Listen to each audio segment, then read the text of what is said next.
90นะครับแล้วก็ปืนนะครับเหมือนกับอันนี้ลูกทรงหน้าไม่ค่อยเหมือนกัน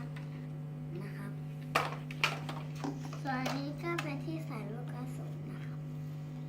อันนี้ก็อันปืนที่ใส่ของแล้วก็เล็งได้นะครับส่วนอันนี้นะคะเป็นที่อย่างนี้นะคะนี่นะคะเอาไว้นะครับแล้วก็นี่เป็นที่หนีบนะคะเดี๋ยวเรามาประกอบกันเลย ปืนอันเก่ามีกี่ชิ้นและอันใหม่มีกี่ชิ้นคะ มี5ชิ้น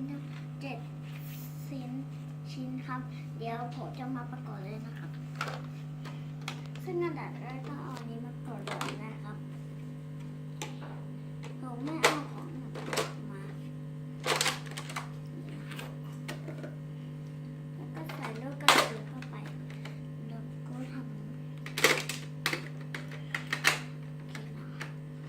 ถ้าเกิดเราจะเปลี่ยนแบบ2อันนี้นะครับแล้วก็ถอดอันนี้ออกมานะครับ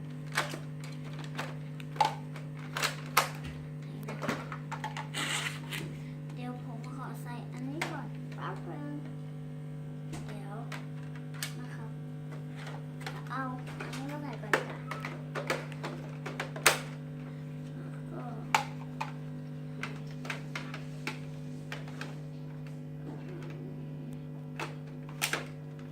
อย่างนี้นะครับก็เดี๋ยวผมจะมาเล็งกันเลยเอาประมาณไหนดีเอาประมาณนี้ดีกว่า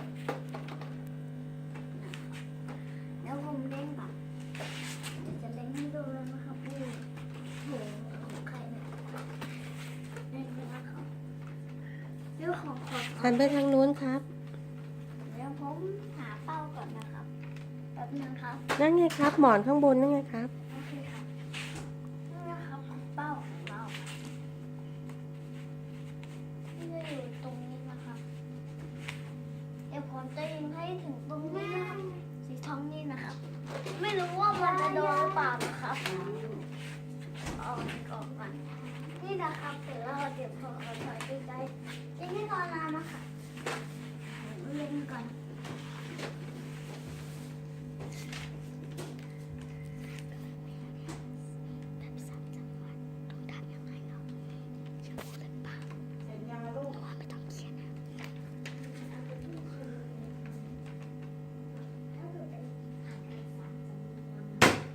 โอ้โห แม่นมาก แรงนะครับก็แรงนิดนึงได้เลยค่ะเดี๋ยวกดไลค์กดแชร์ subscribe ให้ได้ตรงนี้ด้วยค่ะเดี๋ยวลาไปก่อนนะคะบ๊ายบาย